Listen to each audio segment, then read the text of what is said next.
Good morning friends, welcome back to my channel. সকাল বাজে 8:30। একদিকে ভাত বসিয়েছি, খুব তাড়াহুড়োর মধ্যে আছি। আরেকদিকে চাউমিন করছি প্রাপ্তির জন্য।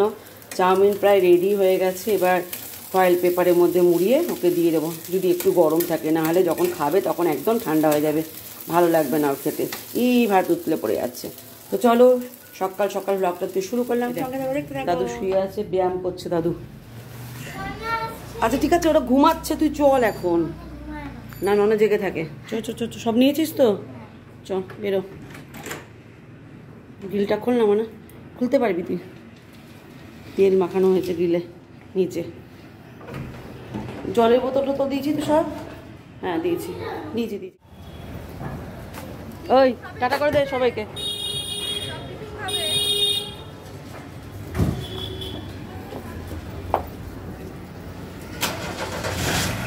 দুঃখা দুঃখ গাড়িতে চাকরি দিলাম, মেয়েটা চলে গেল। ঘরটা ফাঁকা হয়ে যায়, বাবা মা দাদা আছে বলে। প্রীতিও আজকে ঘরে থাকবে, ঘরটা ভর্তি লাগে। ও না থাকলে না বিশেষ করে ঘরটা ফাঁকা লাগে। যখন কেউ বাড়িতে থাকে না, প্রাপ্তিও চলে যায়, ঘরটা ভীষণ ফাঁকা লাগে।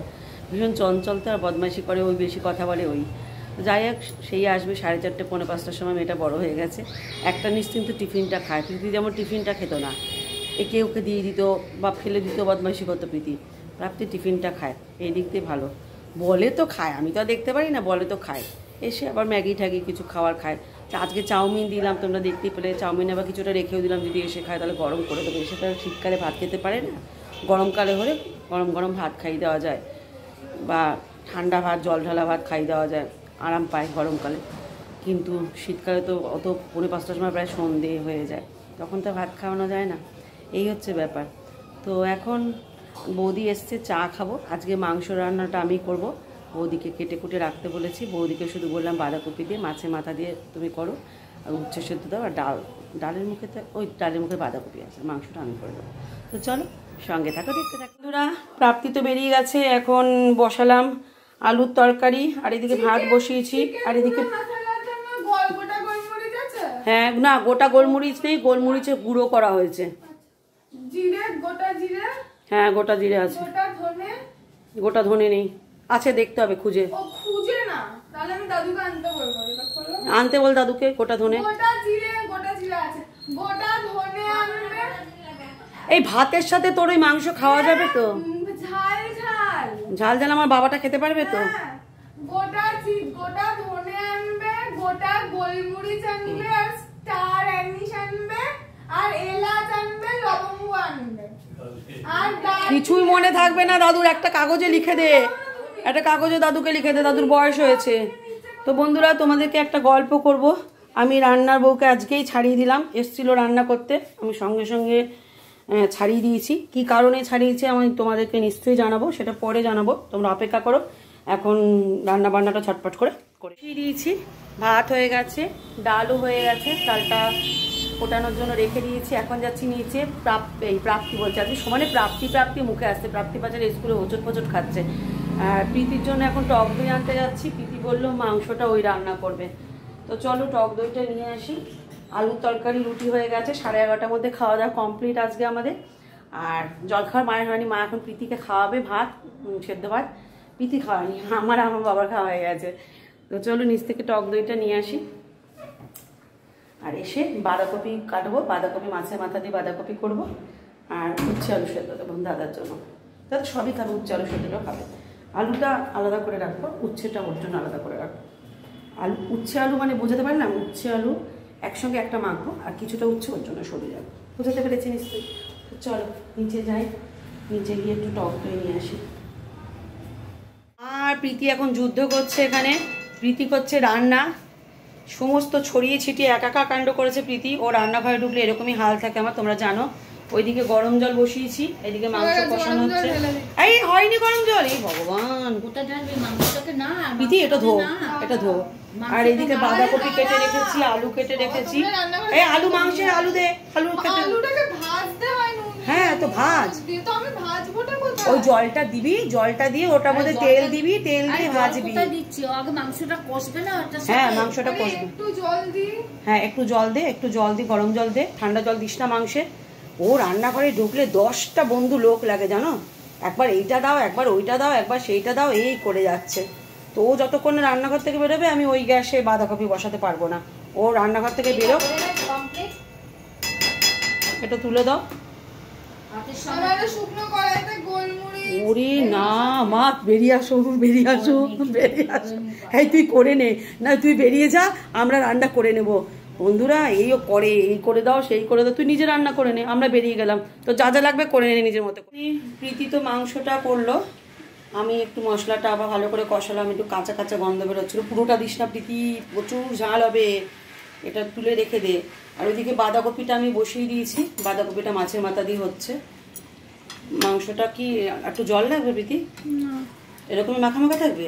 তো খাবে কি দিয়ে? তাহলে দিয়ে দাও জল, তোমার গরম জল দিতে হবে, সেটাই করো। একটু গরম জল দিতে হবে। তো আর কিছু দিতে লাগবে না তো?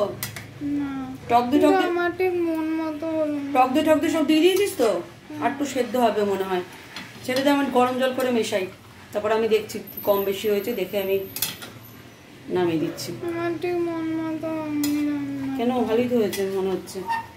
এটা রুটির সাথে ভালো লাগে, ভাতের সাথে না। পরোটার সাথে। হ্যাঁ তো বলেছিলাম তোকে ভাতের সাথে এমনি প্লেন মাংস করা হোক। তো চলো বন্ধুরা, যাই হোক করেছো তো এটাই অনেক। আমি তো পরোটাই খাবো, বুঝলে? ভাত খাবো না। দাঁড়া, কোথায় পরোটা পাবি? হ্যাঁ বানাবো তো, মেয়েটা না পাগল করে দেয় জানো না। গন্ধটা কিন্তু ভালোই এসছে বন্ধুরা, বলো গন্ধটা বলছি, রংটা। বন্ধুরা একার পেশা দেখবো। বাবার কেন? বাবার পেশা বেড়ে গেছে নাকি? বাবা আমার পাঁপড় পোড়াতে গেছে এখন। আজকে রাতের মেনু হচ্ছে চিকেন আর রুটি। বাবা রুটি নিয়ে এসেছে, আমার বাবা থাকলে না। হ্যাঁ কেন? কে পরোটা খাবে বললো সব?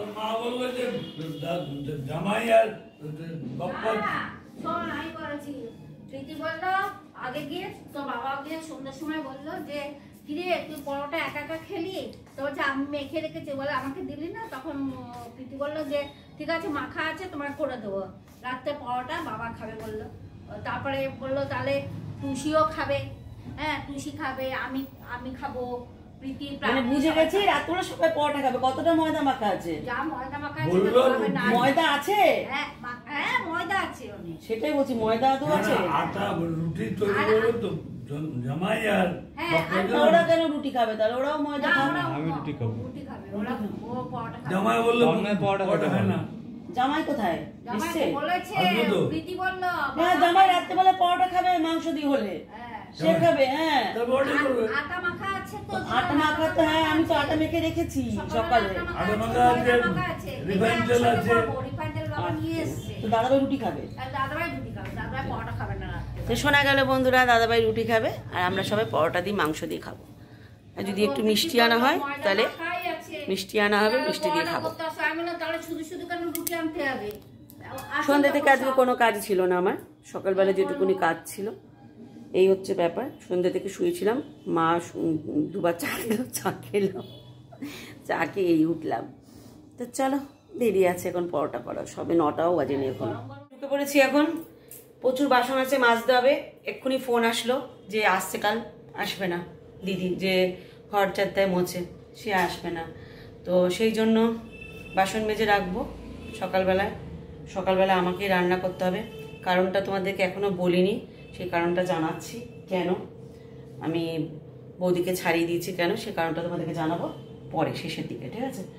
আজকেই ছাড়িয়ে দিয়েছি, আজকে এসেছিল আজকেই ছাড়িয়ে দিয়েছি। তো চলো আমার বড় ঘরে চলে এসছে, আমি এখন এগুলো মেজে নিই আর ময়দা মেখে পরোটা হবে আজকে। দাদা রুটি খাবে তোমরা শুনলেই, আর আমরা পরোটা খাবো। চিকেন তো আছে। আমার কর্তা চলে এসছে, চা করতে বলবে হয়তো। চা খাবে নাকি? খাবে না চা খাবে না, চা খাবে না। তো চলো, আমি রান্নাঘরে ঢুকে গেল দুজন। এইদিকে মা ময়দা মেখে এ করে দিল, আমি মাংসটা আলু দাও না গো, আরো কয়েকটা। না, ও আলু সেদ্ধ হবে না প্রীতি, বোকা বোকা কথা বলিস না। আগে আলু দেওয়া হয়েছিল, আলু কম দেওয়া হয়েছিল আলুটা।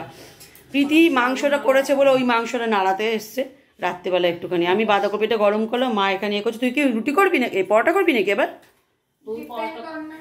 আমি পরোটা করবো।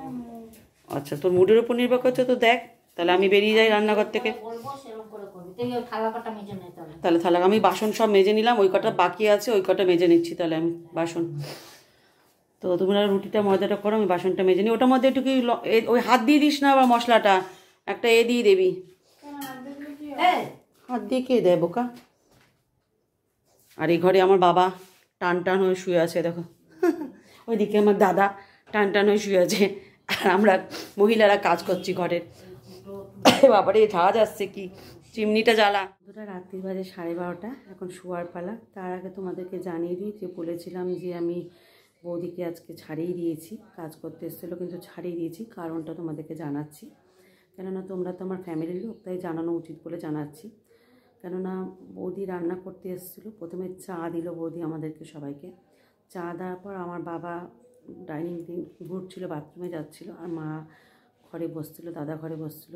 বৌদি এসে এমন একটা অফেন্সিভ কথা বললো যেটা আমি নিতে পারলাম না। বৌদি এসে মেজাজ দেখিয়ে আমাকে বলল যে তোমার মা বাবা দাদা আর কতদিন থাকবে? আমার গেল মাথাটা গরম হয়। আমি বললাম কেন আমার মা বাবা কতদিন থাকবে? মানে ও মেজাজ করে বলেছে, আমিও একটু রাগ করেই বলেছি কথাটা। আমাকে বলছে তোমার মা বাবা দাদা কতদিন থাকবে, যেটা আমার বড় কোনো দিন বলে না। আর সে বলছে যে থাকবে। আমি কেন, তোমার কি অসুবিধা হচ্ছে? বলে তুমি তো বলেছিলে 1 মাস থাকবে, এখন 2 মাস হয়ে গেল রয়ে গেছে। আমি তোমার পয়সা বাড়ানোর কথা, সেটা তোমরা পয়সা বাড়াবো, যখন মা বাবা দাদা চলে যাবে তখন তো তোমাকে আমরা এক্সট্রা পয়সা দিয়েই দেবো। তখন বলছে হ্যাঁ সেটা তো আগে দেওয়া উচিত ছিল তোমাদের। আমি তুমিও যদি তুমি বুদ্ধিমতী হতে তাহলে তো তুমি বলতে পারতে, যে আমাকে আলাদা করেই বলতে পারতে যে বৌদি এতগুলো লোকে রান্না বান্না হচ্ছে, তুমি আমাকে এক্সট্রা পয়সা দিও। আর এই মাস থেকে টাকা বাড়ানোর কথা ছিল, প্রতি বছর টাকা বাড়ানো হয়, টাকা বাড়ানোর কথা ছিল। তো ও তারপর মেজাজ দেখাতে শুরু করলো। ওর প্রশ্ন হচ্ছে আমার বাপে বলছে আমি যখন কাজে ঢুকেছিলাম তখন তো এরকম কথা ছিল না। কাজের লোককে আমাকে বলতে হবে, কাজের লোক আমি 1 নম্বর মনে করি না কাউকে, ঠিক আছে? সবাই মানুষ, তাদেরকে বলতে হবে যে আমার বাড়িতে লোকজন আসবে, তখন কিন্তু তোমাকে মেনে নিতে হবে। বাড়িতে তো লোকজন আসবে আর আমার মা বাবা দাদা আসবে না। আর এতদিন তো কোনো দিনও থাকেনি আমার মা বাবা দাদা। দাদা এই অসুস্থ হয়েছে বলেই এসেছে। তোমরা সবাই জানো দাদা ব্যালেন্স পাচ্ছে না, দাঁড়াতে পারছে না, অনেক রকম প্রবলেমের জন্য এখানে কলকাতায় ট্রিটমেন্ট হচ্ছে। এরকম কথা একটা অফেন্সিভ বললো, আমি আর নিতে পারলাম না। তখন সেটা আমার বাবা মায়ের সম্মানের ব্যাপারটা আগে সব থেকে বড়, আমার সম্মানের ব্যাপারটা সব থেকে বড়। মানে আমার সম্মানে লেগেছে, আমি সম্মানে যখন লেগেছে তাকে আমি রাখবো না। আমার বড় এই কথা কোনোদিনও বলেনি তোমার বাবা মা কতদিন থাকবে আমার বাড়িতে। আমার আত্মীয়রা আসলে, বাপের বাড়ি আত্মীয় আসুক, শ্বশুর বাড়ি আত্মীয় আসুক, যেই আসুক, সবসময় সবার জন্য করে। আমিও করি, মিথ্যা কথা বলবো না। আমার শ্বশুরবাড়ি আসুক, বাপের বাড়ি আসুক, নিজের প্রশংসা নিজেই করছে, আমিও করি, ঠিক আছে? সেই ক্ষেত্রে একজন বাইরের লোক হয়ে কী করে বলার রাইট পায় যে আমার মা বাবা কতদিন থাকবে? এটা আমি মেনে নিতে পারিনি। আর ওই রান্না আমার মা বাবার খেতে পারবে না। কয়েকদিন ধরে রাগ ছিল, বুঝতে পারছিলাম কিছু একটা হয়েছে, সেটা আজকে প্রকাশ করে দিল। তো আমি আমিও একটু ও আমাকে রাগ করে 2-4টে কথা বলেছে, আমিও বলে দিয়েছি। আমি বললাম না তোমাকে রান্না করতে হবে না। ও তখন রান্নায় বসেও ছিল, রান্না করতে আনা বৌদি তোমার এই রান্না খেতে পারবে না আজকে কেউ, আমিও খেতে পারবো না, আমার বাবা মাও খেতে পারবে না। তুমি আসো, আমি যেটুকুনি শাক ভাত ডাল ভাত যা করবো তাই রান্না করব, তাই খাবো, কোনো অসুবিধা নেই। তোমরাই বলো আমি ঠিক করেছি না ভুল করেছি। কেননা আমার বাবা মায়ের সম্মান আগে, আমার সম্মান আগে। যেখানে বাবা মা উপস্থিত তাদের সামনেই বলছে তোমার বাবা মার কতদিন থাকবে, এটা কোনো কথা? এটা মেনে নেওয়া যায়? তোমরা হলে কি মেনে নিতে পারতে তোমাদের বাবা মাকে নিয়ে কেউ কিছু বলে? যে কোনো ব্যক্তি তার বাবা মাকে সবার আগে প্রাধান্য দেয়। আর আমি মেয়ে বলে কি মেয়ের বাড়ি এসে বাবা মা থাকতে পারে না? এটা কোথাকার নিয়ম? আজ এ বলেছে, অন্য কোনো লোক বললেও আমি তাকে ছেড়ে দিতাম না, আমি তাকে দুটো কথা শুনিয়েই ছাড়তাম। কেননা বাবা মা মেয়ে পর হয়ে গেছে, বা মেয়ের বাড়ি শ্বশুরবাড়ি এসে বাবা মা থাকতে পারবে না। আর সেই শ্বশুরবাড়ির লোকগুলোকে যে মেয়েরা আপন করে নিচ্ছে, সেটার বেলায় কিছু না। মানে যুগটাই কেমন, অনেকেই মেনে নিতে পারে না, জানো তো এগুলো। বাবা মা মেয়ের বাড়ি এসে থাকলে, অনেকেই থাকে এরকম, অনেক মানুষ আছে, আশেপাশে খুঁজলে অনেক মানুষ পাওয়া যাবে। বাবা মা এসে থাকলে, বিশেষ করে মা যদি বাপের বাড়ি মায়ে যদি ফোন করে কথা বলে, তখন ভাববে সংসার ভাঙাচ্ছে, এই করছে সে করছে, অনেক কথাই ওঠে, ঠিক আছে? তো সেই সমস্ত মানুষদেরকে বলতে হয় এটা কোথাকার নিয়ম। আমি বিয়ে হয়ে গেছি বলে আমার মা বাবা পর হয়ে গেল, আমার বাড়িতে এসে থাকতে পারবে না? আর তুমি তো একজন বাইরের লোক, আননোন পারসন, সে হিসাবে বলছে কতদিন থাকবে? আর 1 মাস এসে থাকবে বলেছিল, 2 মাস হয়ে গেল তোমার বাবা মা যাচ্ছে না। কি অফেন্সিভ কথাবার্তা, এটা মেনে নেওয়া যায়?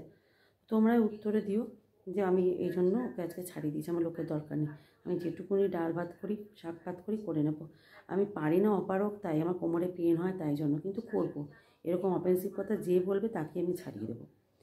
আমি তাকে বললাম যে তোমার বাড়িতে যদি আজ আমি কাজ করতাম, আমি যদি তোমাকে কথাটা বলতাম, তুমি তাহলে মেনে নিতে পারতে? আমি আজকে মুখ লাগালামই, কিছু করার ছিল না। আমি আমার বাবা মাকে নিয়ে কেউ কোনো কথা বললে আমি সহ্য করতে পারি না, কোনো মেয়ে সহ্য করতে পারে না, এমনকি ছেলেরাও সহ্য করতে পারে না। এটাই হচ্ছে আজকে কথা বলার ছিল তোমাদেরকে, তাই বললাম। কোনো কিছুই লুকাই না, যা হয় খুঁটিনাটি সব বলি। তোমরা অনেকে পরে জিজ্ঞাসা করবে কেন বৌদি রান্না করছে না, তাই তোমাদেরকে জানিয়ে দিলাম। বৌদি এই কারণে আমি ছাড়িয়ে দিয়েছি। ও ঝগড়া টগড়া করে বসেছিল রান্না করতে, কিন্তু আমি পারিনি। আমার সম্মান লেগেছে, আমি আমার মা বাবার সম্মানটা দেখেছি, আমি ছাড়িয়ে দিয়েছি। যে কেউ বলবে তাকে আমি শোনাবো, এটাই হচ্ছে কথা। এটা সবারই শোনানো উচিত আমার মনে হয়। কারো মা বাবাকে নিয়ে বলে সবারই শোনানো উচিত। আমার মা বাবাকে নিয়ে বললে আমি শোনাবো যে কোনো ব্যক্তিকে, পৃথিবীর যে কোনো ব্যক্তি হোক, এমনকি আমার বর বলো, মেয়ে বলো, যেই বলো, আমি সহ্য করবো না, কারো সেটা সহ্য করা উচিত নয়। তো যাই হোক, এই হচ্ছে কথা। ওরে বাবা, 5 মিনিটে ভিডিও গেল কথা বলে। তো চলো আজকের মতো ব্লগটা এখানে এন্ড করছি। কালকে সকালে রান্নার পালা আছে। তো এখনকার মতো গুড নাইট বন্ধুরা।